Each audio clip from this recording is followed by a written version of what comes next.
ഇപ്പോൾ ഉറ്റുനോക്കുന്നത് നിലമ്പൂരിലേക്കാണ്. നമുക്കറിയാം UDF സ്ഥാനാർത്ഥിയെ നിർണയിച്ചു, പക്ഷേ PV അൻവർ ഇടഞ്ഞു തന്നെ നിൽക്കുകയാണ്. ഒപ്പം LDF സ്ഥാനാർത്ഥി ആരാണെന്നുള്ളത് ഇതുവരെ നിർണയിച്ചിട്ടില്ല. അപ്പം ഇത്തരത്തിലൊരു നിലമ്പൂരിലേക്കാണ് കേരളം ഉറ്റുനോക്കിക്കൊണ്ടിരിക്കുന്നത്. അതെ, നിലമ്പൂരാണ് ഇപ്പോൾ ഫോക്കസ് പോയിന്റ്. കാരണം ഒരു ഉപതെരഞ്ഞെടുപ്പ് നടക്കുമ്പോൾ ശ്രദ്ധ മുഴുവൻ അങ്ങോട്ടാകും. അങ്ങനെയായിരുന്നല്ലോ തൃക്കാക്കരയിലും. കേരളത്തിൻ്റെ മന്ത്രിമാർ മുഴുവൻ അവിടെ ക്യാമ്പടിച്ച് 99 എന്നുള്ള അവരുടെ നിയമസഭയിലെ പ്രാതിനിധ്യം 100 മാറ്റാൻ വേണ്ടിയിട്ടുള്ള തീവ്രമായ ശ്രമം നടത്തി പൊട്ടിപ്പാളീസായി. തോമസിൻ്റെ ഭാര്യ എന്നുള്ളതിനുള്ള അനുതാപതരംഗം കൊണ്ടും സഹതാപതരംഗം കൊണ്ടും അവർ തന്നെ ജയിച്ചു മുന്നേറുകയും ചെയ്തു. അപ്പോൾ ഇവിടെ ഇപ്പോൾ നിലമ്പൂരെന്ന് പറയുന്നത് വലിയൊരു രാഷ്ട്രീയ വിഷയമാണ്. പല രാഷ്ട്രീയ ബുദ്ധിജീവികളും അന്തിചർച്ചക്കാരും പറയുന്നത് വലിയ പ്രാധാന്യമൊന്നുമില്ല. അങ്ങനെയല്ല, അത് വളരെ പ്രധാനപ്പെട്ടതാണ്. കഴിഞ്ഞ കാലങ്ങളിലെ കേരള ഗവൺമെൻറ് ചെയ്ത കൊടും ചെയ്തികൾക്ക് ഉള്ള ചോദ്യചിഹ്നം അവിടെ തീർച്ചയായിട്ടും ഉണ്ടാവും. PV അൻവറാണ് അവിടെ കഴിഞ്ഞ തവണ ജയിച്ചത്. ആ PV അൻവർ ഏതാണ്ട് 2850 അങ്ങനൊരു വോട്ട് നിലയ്ക്കാണ് അവിടെ ജയിച്ച് രക്ഷപ്പെട്ടു പോവുകയാണ്. അത്ര ശക്തിയുണ്ട് UDF അവിടെ. ഈ പ്രാവശ്യമായി അൻവറും കൂടെ പോയിരിക്കുന്നു. അൻവർ കടുംപിടുത്തമൊക്കെ പിടിക്കുന്ന ആളാണ്. കടുംപിടുത്തം പിടിച്ച് VS ജോയിയെ അവിടെ സ്ഥാനാർത്ഥിയാക്കണമെന്നൊക്കെ പറഞ്ഞിരുന്നു. പിന്നെ അതിൽ നിന്ന് മാറിയിട്ട് ഇപ്പം പറയുന്നത് ഘടകകക്ഷിയാക്കണം, തൃണമൂൽ കോൺഗ്രസ് ഞങ്ങളെ ഘടകകക്ഷിയാക്കണം.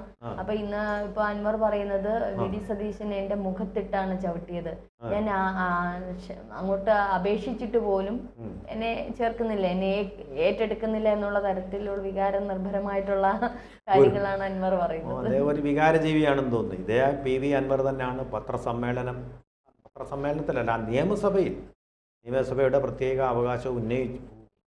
ആ അവകാശം ഉപയോഗിച്ചുകൊണ്ട് അദ്ദേഹം വലിയൊരു ആരോപണം അദ്ദേഹത്തിനെതിരെ VD സതീശനെതിരെ ഉന്നയിച്ചത്. അതിൽ അദ്ദേഹം അന്ന് പറഞ്ഞ നിയമസഭാ രേഖകളിൽ ഇപ്പോഴും ഉണ്ട്. 150 കോടി രൂപ അഴിമതി VD സതീശൻ നടത്തി. ആ 150 കോടി രൂപ കൊണ്ട് നിക്ഷേപിച്ചിരിക്കുന്നത് കർണാടകത്തിലാണ്. അവരുടെ ഗവൺമെൻറ് ആണല്ലോ അവിടെ എന്ന് സ്പീക്കർ ഇത് കേട്ടിരുന്ന് ചിരിക്കുകയാണ് ആ സമയത്ത്. നിയമസഭയിൽ പറഞ്ഞിട്ടുള്ള കാര്യമാണ് പരസ്യമായിട്ട്. അപ്പോൾ അന്ന് VD സതീശൻ പറഞ്ഞു, സാറേ ഇത് കണ്ടിട്ട് ചിരിക്കണോ അതോ കരയണോ, എനിക്കറിയാൻ പറ്റില്ല. എല്ലാവരും ചിരിച്ചത് കേട്ടപ്പോൾ നെഞ്ചിരി ചിരിക്കുന്ന പോലെ നിയമസഭാ അംഗം. കാരണം ഇത് യാതൊരു അടിസ്ഥാനവും ഇല്ലാത്ത ഒരു ആരോപണം ചുമ്മാ അങ്ങ് ഉന്നയിച്ചിരിക്കുകയാണ്. അദ്ദേഹം പറഞ്ഞു, നിങ്ങളെപ്പോലെ ഒരാൾ ഇത്രയും ഒരു പേപ്പറിൽ ഇങ്ങനെ ഒരു ആരോപണം മുഖ്യമന്ത്രിയോട് പറയുകയാണ്.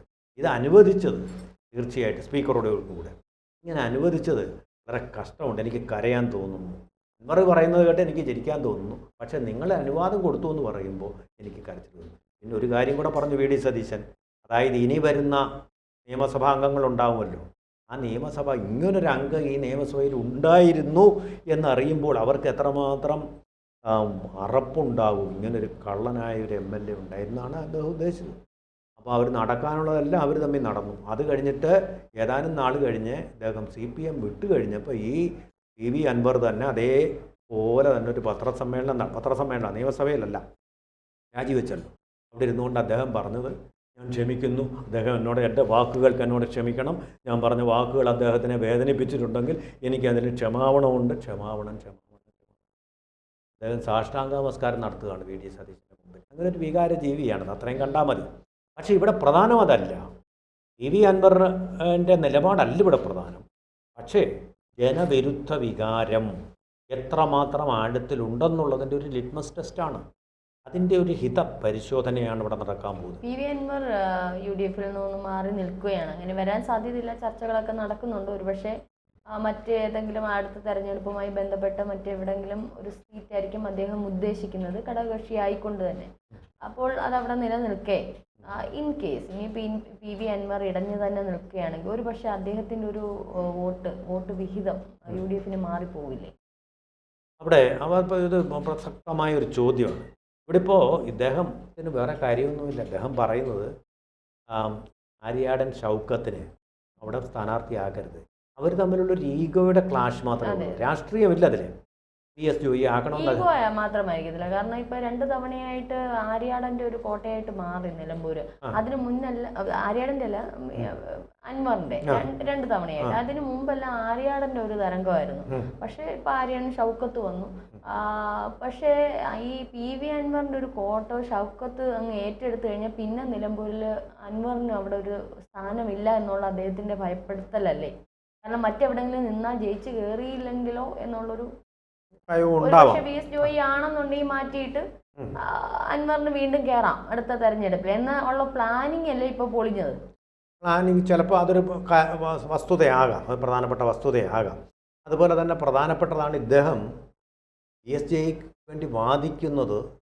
അതിനുവേണ്ടി അദ്ദേഹം നടത്തിയ ന്യായീകരണം എന്തെന്ന് വെച്ചാൽ ഇവിടെ കുടിയേറ്റക്കാരായിട്ടുള്ള 20,000-ഓളം ക്രിസ്ത്യാനികളുണ്ട്. അപ്പോൾ അവരുടെ പ്രാതിനിധ്യം വേണമെന്നാണ് അദ്ദേഹം പറഞ്ഞത്. അതിന് നല്ല മറുപടി KC വേണുഗോപാൽ പറഞ്ഞത് കൊള്ളാം, പക്ഷെ പ്രവൃത്തിയിൽ അവർക്കതില്ല. അദ്ദേഹം പറഞ്ഞത് ഞങ്ങൾ ജാതിയും മതവും നോക്കിയല്ല സ്ഥാനാർത്ഥികളെ നിർത്തുന്നത്, പക്ഷെ പാർട്ടി ഭാരവാഹികളെ നിർത്തുന്നതും KPCC പ്രസിഡന്റിനെ തീരുമാനിക്കുന്നതും UDFന്റെ കൺവീനറെ തീരുമാനിക്കുന്നതും എല്ലാം ജാതി നോക്കിയാണ്. സ്ഥാനാർത്ഥി നിർത്തുന്നത് മാത്രം ഞങ്ങൾ ജാതി നോക്കാതെയാണെന്നാണ് അദ്ദേഹം പറഞ്ഞത്. അദ്ദേഹം അതിന് മറുപടി കൊടുത്തു. എന്നാൽ നല്ല മറുപടി തന്നെയാണ്. പ്രയോഗത്തിൽ കോൺഗ്രസ് അത് കാണിക്കുന്നില്ല എന്നും അങ്ങനെ കാണിച്ചിരുന്നെങ്കിൽ നന്നായിരുന്നു. എന്ന് മാത്രമല്ല മറ്റൊരു രാഷ്ട്രീയം കൂടി ഇതിനകത്തുണ്ട്. അദ്ദേഹം നേരെ പോയത് PV അൻവർ നേരെ പോയത് ഇവിടെ തൻ്റെ സ്ഥാനാർത്ഥി അല്ല ആര്യാടൻ ഷൗക്കത്താണെന്ന് അറിഞ്ഞപ്പോൾ സമ്മർദ്ദം ചെലുത്തിക്കാൻ വേണ്ടി പോയത് മുസ്ലിം ലീഗിനെ കാണാൻ വേണ്ടിയിട്ടാണ്.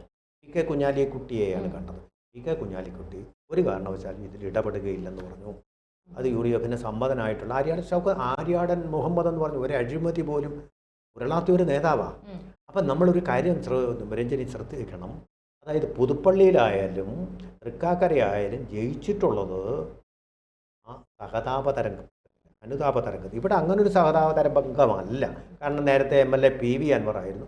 ഏറെ മുമ്പേ മരിച്ചു പോയതാ ആര്യാടൻ മുഹമ്മദ്. ആര്യാടൻ മുഹമ്മദ് എന്ന് പറഞ്ഞാൽ വലിയൊരു വികാരം. അദ്ദേഹത്തിനെ വീഴ്ത്തിയത് CPM ആണ് PV അൻവറിനെ വെച്ചിട്ട്. വലിയൊരു വികാരമാണ് ഇവിടെ, ഒരു സംശയമില്ലാത്തൊരു വികാരം. ദേശീയവാദിയായിട്ടുള്ള മുസ്ലിമാണ്, ദേശീയവാദി, മതമോ വർഗീയതയോ ഒന്നും തൊട്ട് തീണ്ടാത്ത 100% കോൺഗ്രസ്സുകാരനായിട്ടുള്ള വ്യക്തി, സത്യസന്ധൻ, ഒരു അഴിമതി കേസിലുമില്ല. ഷൗക്കത്ത് ഈ തെരഞ്ഞെടുപ്പിനെ മുൻകൂട്ടി തന്നെ ചില കാര്യങ്ങൾ ജനങ്ങൾക്കിടയിൽ ഷൗക്കത്ത് തന്നെ ചെയ്യുന്നുണ്ട്. ജനങ്ങളിലേക്ക് ഇറങ്ങിച്ചെന്ന് പല കാര്യങ്ങൾ ചെയ്തു തുടങ്ങിയിരുന്നു. ഒരുപക്ഷെ ആര്യാടൻ്റെ ആ ഒരു പ്രഭാവം മകനിലേക്കും ചിലപ്പോൾ വരാൻ സാധ്യതയുണ്ട്. UDF തരംഗം തന്നെയാണ് നിലമ്പൂർ. കാരണം LDF സ്ഥാനാർത്ഥിയെ പോലും നിർണയിച്ചിട്ടില്ല. BJP പിന്നെ അതിൽ നിന്ന് വിട്ടു നിൽക്കുന്നു. അപ്പൊ എന്തായാലും ഒരു UDF തരംഗം തന്നെയാണ്. എന്നിരുന്നാലും ഇനിയിപ്പോ ഇതൊരു 6-7 മാസം കഴിഞ്ഞാൽ വീണ്ടും അടുത്ത തെരഞ്ഞെടുപ്പ് വരും. മറയാൻ സാധ്യതയുണ്ടോ എന്നുള്ളതും അവിടെ സംശയാസ്പദമായിട്ട് പറഞ്ഞതുപോലെ ആര്യാടൻ ഷൗക്കത്ത് വളരെ സൗമ്യമായിട്ടൊരു വ്യക്തിത്വം. ആര്യാടൻ മുഹമ്മദ് അങ്ങനല്ലായിരുന്നു. EK നായനാരെ പോലെ സത്യസന്ധമായിട്ട് പറയാനുള്ളതൊക്കെ പറയും, ആരെയും ഭാഗത്തില്ല, കരുണാകരനെതിരെയും പറയുമായിരുന്നു. ഇദ്ദേഹം വളരെ സൗമ്യനാണ്. ഇപ്പോൾ നോക്കൂ, PV അൻവർ പറഞ്ഞു ആര്യാടൻ ഷൗക്കത്ത് CPMന്റെ സ്ഥാനാർത്ഥിയാവാൻ തുടങ്ങിയതാണ്, ഗൂഢാലോചന നടത്തിയിരുന്നത്. അതുപോലെ ആരോപണം VD സതീശനെതിരെയും പറഞ്ഞതാണ്. അദ്ദേഹം ഒരു അക്ഷരം പോലും മറുപടിയായിട്ട് പറഞ്ഞില്ല. വേറെ ഏത് കോൺഗ്രസ്സുകാരനായാലും അപ്പോൾ പൊട്ടിത്തെറിക്കും. അദ്ദേഹം പറഞ്ഞു ഞാനിതിനിപ്പോൾ മറുപടി പറയാൻ പോകുന്നില്ല എന്ന് മാത്രമല്ല, ദൈവനാമത്തിൽ എത്ര നല്ല സിനിമയായിരുന്നു. അദ്ദേഹം തന്നെ തിരക്കഥ എഴുതി സൃഷ്ടിച്ച, തൻ്റെ സമുദായത്തിൻ്റെ തന്നെ ഒരു നവോത്ഥാനത്തിന് വേണ്ടി എഴുതപ്പെട്ട ആ സിനിമകളൊക്കെ വളരെയധികം അദ്ദേഹത്തിൻ്റെ ഉൽപ്പതിഷ്ണുക്കളായിട്ടുള്ള മുസ്ലിങ്ങൾ സ്വാധീനം ചെലുത്തുന്ന ഒന്നാണ്. വളർന്നു വരണം, വിദ്യാഭ്യാസം നേടണം, യാഥാസ്ഥിതികത്വത്തിൽ പ്രസവം പോലും ആശുപത്രിയിൽ പാടില്ല, വീട്ടിലെ പാടില്ലെന്ന് വളർന്നു വരുന്ന ഒരു യാഥാസ്ഥിതികത്വമുണ്ട്. അതിനെതിരെയുള്ള വലിയ ഉറച്ച നിലപാടെടുക്കുന്ന ഒരു ആളാണ് അദ്ദേഹം. പിന്നെ സംസ്കാരം, അവരുടെ കോൺഗ്രസിൻ്റെ തന്നെ കേരളത്തിലെ സംസ്കാര ഭാരതി എന്ന് പറയുന്ന അവരുടേതായിട്ടുള്ളൊരു സാഹിത്യ സംഘടനയുണ്ട്, അതിൻ്റെ തലപ്പത്തുണ്ട്. അപ്പോൾ അങ്ങനെ സാംസ്കാരിക പ്രവർത്തനങ്ങളിലാണ് അദ്ദേഹം മുഴുകിയിട്ടുള്ളത്. അതുപോലെ തന്നെ അവിടുത്തെ നഗരസഭയുടെ ചെയർപേഴ്സണായിരുന്നു. വളരെ സൗമ്യനായിട്ടുള്ള, യാതൊരു അലമ്പിനും പോകാത്ത, സിനിമ നല്ല രീതിയിൽ സിനിമയ്ക്ക് ദേശീയ അവാർഡ് കിട്ടിയിട്ടുള്ള ഒരു വ്യക്തിയാണ്. അപ്പോൾ അങ്ങനൊരു മുഖമുള്ള വ്യക്തിയാണ് അദ്ദേഹം. VS അൻവറിന് അങ്ങനെ അവകാശപ്പെടാനൊന്നുമില്ല. അദ്ദേഹത്തിന് ക്ഷമിക്കണം, CRR ലൈൻ എന്ന് പറയുന്ന സ്ഥലത്ത് ചെമ്പുകനികളുടെ ഉടമസ്ഥത മാത്രമാണ് അദ്ദേഹത്തിന് സ്വന്തമായി. ഒരു വ്യവസായിയാണ്. അപ്പോൾ പരിസ്ഥിതിയെ നശിപ്പിച്ചായാലും അഴിമതി നടത്തിയായാലും വ്യവസായം വളർത്തണമെന്നുള്ള ഒരു ആഗ്രഹം, ട്രംപിനെ പോലെ ഉള്ള ഒരു വ്യക്തിയാണ് അദ്ദേഹം. ഇത് അദ്ദേഹമല്ല, മനുഷ്യത്വ മുഖമുള്ള ഒരു കോൺഗ്രസ്സുകാരനാണ് ആര്യാടൻ ഷൗക്കത്ത്. അങ്ങനെയുള്ള മുഖങ്ങളാണ് എനിക്ക് തോന്നുന്നത് സ്ത്രീ വോട്ടർമാരിൽ കൂടുതലധികം സ്വാധീനം ചെലുത്താൻ സാധ്യതയുണ്ട്. പിന്നെ കോൺഗ്രസ്സിന് ജയിക്കാനുള്ള എല്ലാ അന്തരീക്ഷമുണ്ട്. അവർ തന്നെ സ്വയം തോറ്റില്ലെങ്കിൽ അല്ലെങ്കിൽ തോൽപ്പിച്ചില്ലെങ്കിൽ ഉറപ്പായിട്ടും ജയിക്കാനുള്ള ഒരു ആത്മവിശ്വാസം അവർക്കുണ്ട്. അതുകൊണ്ടാണ് PV അൻവർ എതിർത്തിട്ടും പോയി പണി നോക്ക്, ഞങ്ങൾ ഈ സ്ഥാനാർത്ഥിയെ മാറ്റി. വലിയ ആരെങ്കിലും കിട്ടുമെന്ന് നോക്കുക. സരിനെ പോലെ ആരെങ്കിലും സമസ്തയിൽ നിന്നോ മറ്റോ ആരെങ്കിലും ഇങ്ങോട്ട് വന്നാൽ അവരെ ഒന്ന് പിടിച്ചു നിർത്താം. അപ്പം ആശയക്കുഴപ്പത്തില്ല. ഇവിടെയുള്ള പ്രമുഖ നേതാവ് ടി.കെ. ഹംസ വിചാരിച്ചാൽ പോലും CPM-ൻ്റെ സ്ഥാനാർത്ഥിയെ അവിടെ ജയിപ്പിക്കാൻ പറ്റും. നല്ല മനുഷ്യനാണ് അദ്ദേഹം. എന്താ കാര്യം എന്ന് വെച്ചാൽ അഴിമതിയിൽ അത്രമാത്രം മുഴുകിപ്പോയി.